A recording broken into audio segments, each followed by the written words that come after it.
Ok boys, voici le plan pour demain.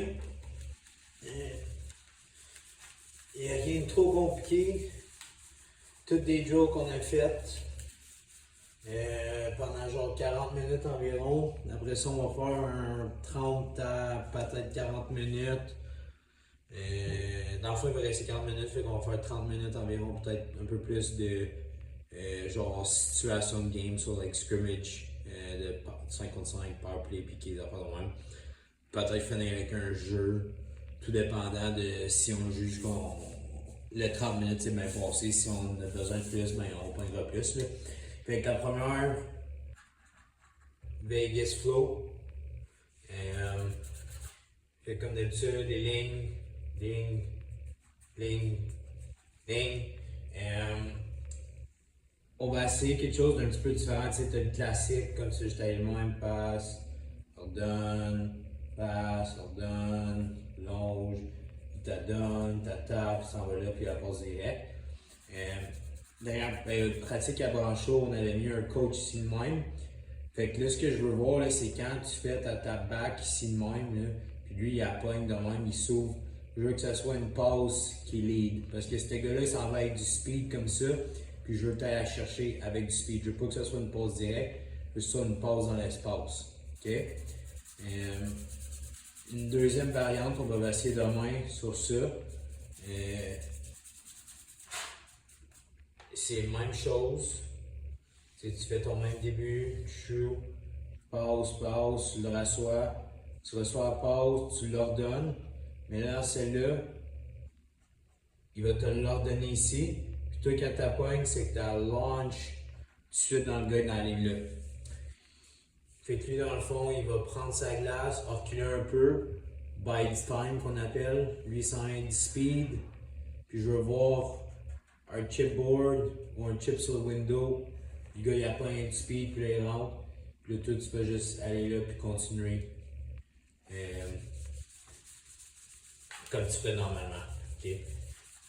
Fait qu'il y a un petit changement, tu n'as plus de drop pass, tu me passes across, puis tu fais un chipboard. La prochaine, c'est la même chose encore, Vegas. Peut-être on va faire celle-là, je ne sais pas, ça va dépendre. Elle va juste changer un peu. Si au lieu tu pars de même, lui, il va t'acheter dessus. Fait que toi, qu'est-ce que tu vas faire quand tu vas pivoter, il va t'acheter dessus. Faut que tu aies ta glove down ou ta patte down. Puis là, tu vas faker up le wall, spin back, repatiner. Tu vas hit la passe à ce gars-là. Lui, il va step out, toi, tu vas aller de même. Puis là, ça va être une passe dans l'espace de même. Okay, puis c'est les deux bords opposés, fait que ça devrait marcher. Ça se peut qu'on la fasse pas, mais juste au cas où qu'on la fasse celle-là, vous allez l'avoir. La prochaine, on va faire c'est celle avec les forwards ici de même. D, forward, coach dans le coin avec les pucks, coach dans le coin avec des pucks. Le D passe du reculon, au premier forward il part, fait des pass back, jusqu'à Ringuette. Rendu à Ringuette, le D va shifter, puis il va faire la stretch pass au deuxième forward en ligne. On avait fait un flip play, on va le faire le flip play aussi parce que c'est quelque chose de super important, puis il faut apprendre à le faire mieux. En tout cas, ici, le premier forward, tu fais tes tap back avec le D-shift over.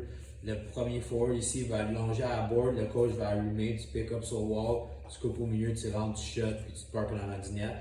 Le deuxième forward va s'en venir shotter, parker en avant du net. Puis le D, quand tu as shifté over, ben, tu vas aller suivre le jeu. Le coach va allumer ta pogne, puis tu fais un low shot.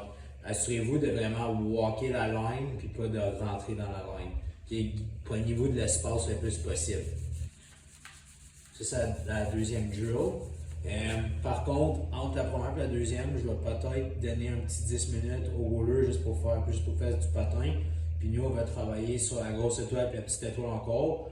Il y a deux choses que je veux qu'on améliore sur les passes. La première, c'est que c'est pas un shot, c'est une passe. Il y avait trop de passes, surtout dans la grande étoile, que quand le gars était ici, il pétait un shot au gars dans le coin. Puis le gars avait son stick de même, la palette là, puis elle s'en allait comme sur son back-end quand il montrait le target là. Okay, fait que des fois c'est un balayage, c'est pas un shot, tu balayes la puck pour la rendre sur ton target. Puis la call est bien, ça c'était une bonne chose. sur la réception de passe, soyez positif. Amortissez la puck, tu l'amortis, puis là, tu l'ordonnes. Okay? C'est la même chose avec une puck en mouvement. Tu essaies toujours de l'amortir avec la jambe que tu t'en vas dessus. Je peux vous montrer un exemple de main, pas que je veux dire par ça, parce que c'est dur à expliquer. Là. Mais bon. Assurez-vous de balayer vos passes, faites des plus belles passes que ça, puis absorbez-les vos passes, que ce soit sur forehand ou backhand, absorbez-les mieux que ça. La petite étoile, là, je veux faire avec deux pucks. Je sais que ça a l'air compliqué, mais c'est toute une question de cadran. Okay? Tu es un cadran, puis tu restes, si tu es dans cette ligne-là, dans le fond, tu vas passer la puck comme ça. Il y a un gars dans chaque cadran, et toi, tu vas rester dans ton cadran de même. Vu que lui est proche, il va t'adonner, puis tu vas taper là. Ce gars-là, lui, il va partir, il va donner là. C'est la même chose, sauf que tu restes dans ton cadran. Fait que ces deux-là partent en même temps. Tu reçois la passe du gars le plus proche à toi, de toi, ou le gars qui va être à ta droite dans le fond. OK? C'est la même chose. So, on va faire ça un petit 10 minutes peut-être, on va voir. Après ça, on va faire celle.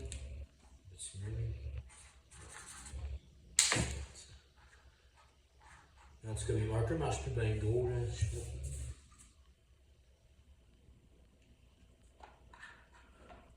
pas.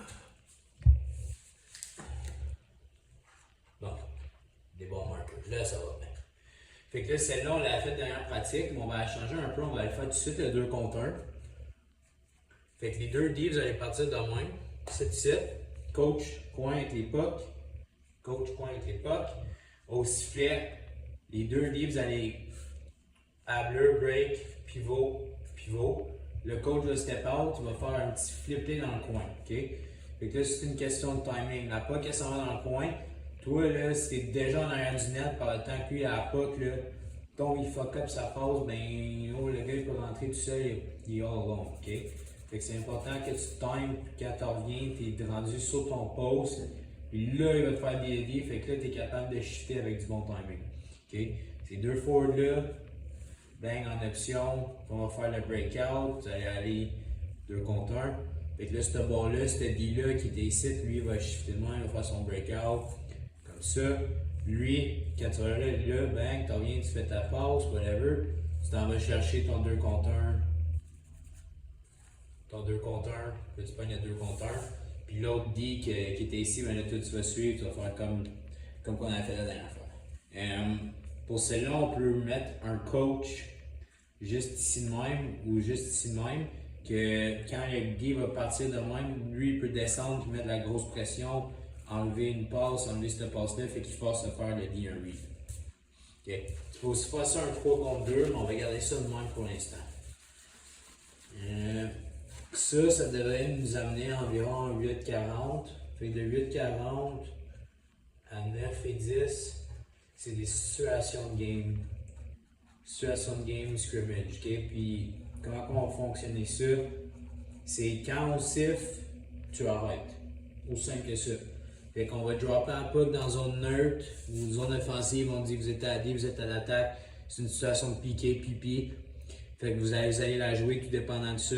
Puis on va essayer de on va siffler ça, faire des corrections. Puis quand je dis des corrections, la majorité du temps, juste en sifflant, en arrêtant, puis vous regardez qu'est-ce qui se passe. Vous allez pouvoir le voir. C'est quoi l'erreur dans le fond. Quand on va être dans la zone défensive, il y a deux choses, surtout pour les ailes. Les deux choses sont pour les ailes. Fait que la première chose, je ne sais pas si ça va voir du bon bord, mais espérant, c'est les breakouts. La deuxième chose, c'est jump défensif. OK? Fait que quand c'est avec jump défensif, ce que je veux dire par ça, c'est que notre positionnement était beaucoup meilleur dans la deuxième game puis en troisième période de la première. Fait que quand, mettons, la puck était ici de même, on était bien placé de même. Okay? Fait que là, mettons, la puck, elle s'en va dans le coin ici de même, il faut jumper à nos spots puis on en va être là. Okay? Ça, c'était relativement bon. Quand c'était below the goal line, c'était pas mal assez bon, je veux dire honnêtement. Où ce qu'on avait beaucoup de misère, c'est du moment que la passe s'en va au lit à la pointe, nos wingers ne jumpent pas. ils s'en vont faire. Ah, je vais aller bloquer shot. Mais pendant que tu as fait ça, le D il a tout plein de temps pour décider qu'est-ce qu'il va faire, etc. Puis il fait un beau play. Okay, comme le premier but où ils l'ont juste envoyé à D to D, shot on goal. Okay, puis ça aurait pu être évité si notre premier winger aurait juste jumpé, stick au milieu, notre autre winger aurait jumpé sur le D aussi. Okay, fait qu'il faut vraiment s'améliorer sur nos jumps. Puis ça, c'est en lien avec les breakouts aussi, il faut mieux jumper. Fait que je veux dire par ça, c'est mettons on a un battle dans le coin, puis tu as notre D qui est là, le centre qui est là, puis on a deux gars, blablabla. Puis notre centre il sort avec, puis il s'en va dans cette direction-là. Okay? Le positionnement, on est ici de même, notre winger qui est là, notre autre D qui est là, comme ça. Okay? Fait que, tout dépendant de la situation, s'il y a du gros back pressure, peut-être que ce défenseur-là s'en va en option puis il fait un D de D, peut-être qu'il est capable de really around the net. Mais peu importe, on sait qu'on s'en va dans cette direction-là. Fait qu'il faut que toi ici, tu jumpes à ton spot.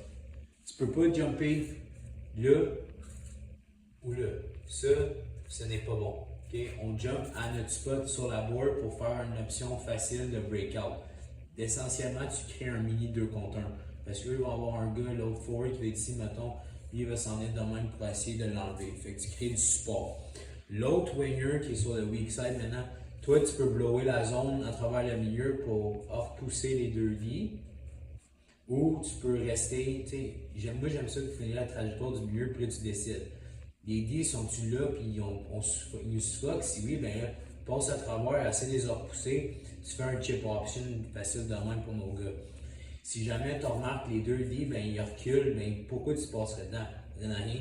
Change ta trajectoire, va t'en wide, notre centre fait là, il leur donne au centre, le centre peut le hit wide avec. OK? Fait que les wingers, c'est important de reconnaître, c'est quand faut que tu jump à ton spot pour le breakout, versus c'est quand faut que tu jump pour ton spot pour comme libérer ou te faire une option comme le troisième winger. C'est la même chose que si, mettons, on pointe on battle ici, puis notre centre qui est là, puis il sort avec la puck comme ça, ben le winger qui est là, il faut que tu t'accélères pour te rendre à ton spot, pour donner une option.